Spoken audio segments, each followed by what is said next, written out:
Some of my beautiful friends on here have been asking what type of words I would say to replace the everyday words that I posted about in my most recent post, talking about, everyday words that cast negative spells.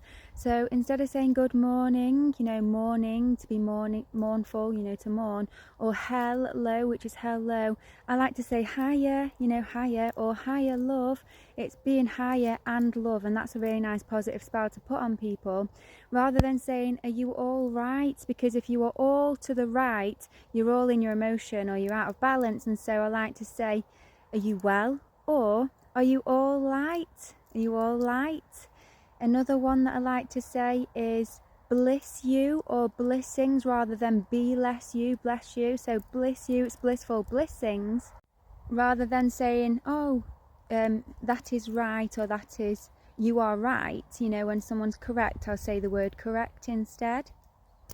If I'm ready to go, or I'm saying, I've already done that, already, rather than saying ready, because red is like stop and block. Red is like in the traffic lights, it's stop.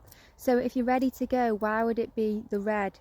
So I like to say I am greeny, which is the go. So to be greeny is to be like energy, because greeny is actually an anagram of energy. And then so when you are greeny, you're like green, you're full of energy, you're on the go, so you are ready to go, or greeny to go. Also, peace and harmony. To be peace is to be a piece of the whole, rather than to be the whole. We want to be whole and not wholesome, because that's only some of the whole. We want to be wholeful. So I like to say, that is so wholeful, or I am wholeful, or whole, rather than saying peace. And also the word harmony sounds like to harm many, so rather than saying like harmony, I like to just say like unity. If I said unity, unity, that's unity, to be knighted.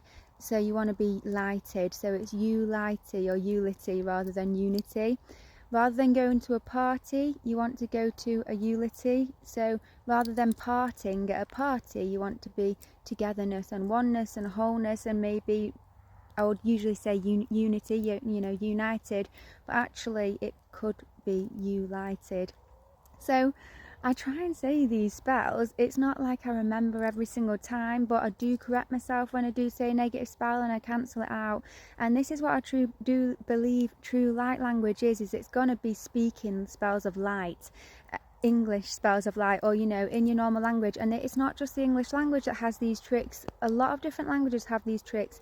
I know English only though, so that's what I notice, and that's what I do in my videos.